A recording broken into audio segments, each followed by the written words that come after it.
ஒரு புயல் காத்துல தன் தாயை விட்டு பிரிஞ்ச ஆந்த குட்டி ஒண்ணு காட்டுக்கு நடுவுல மாட்டிட்டு இருந்துச்சு. அந்த குட்டி ஆந்தைக்கு எப்படி கத்தணும்னு சொல்லி கூட அதுக்கு தெரியல. நைட்டு ஃபுல்லா பயத்திலேயே ஒரு மரக்கிளையில உட்கார்ந்து இருந்துச்சு.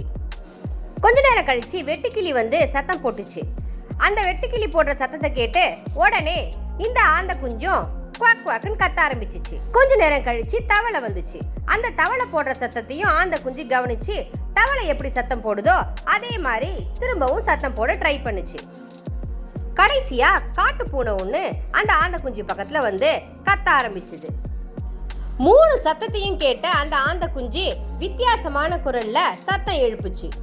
தூரத்துல இருந்த அம்மா ஆந்தைக்கு தன்னோட குஞ்சோட சத்தம் போல கேட்டுச்சு.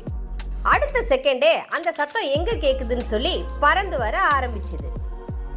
கடைசியா தன்னோட குஞ்சையும் அந்த பெரிய ஆந்தை கண்டுபிடிச்சுது. 2 பேரும் ஒன்னா சேர்ந்து பறக்க ஆரம்பிச்சாங்க. இத கீழே இருந்து பார்த்த மற்ற விலங்கினங்கள் ரொம்பவே சந்தோஷப்பட்டுச்சு. அன்னையிலிருந்து அந்த ஆந்த குஞ்சு வித்தியாசமான குரல்ல சத்தம் போட்டுக்கிட்டே இருந்துச்சு.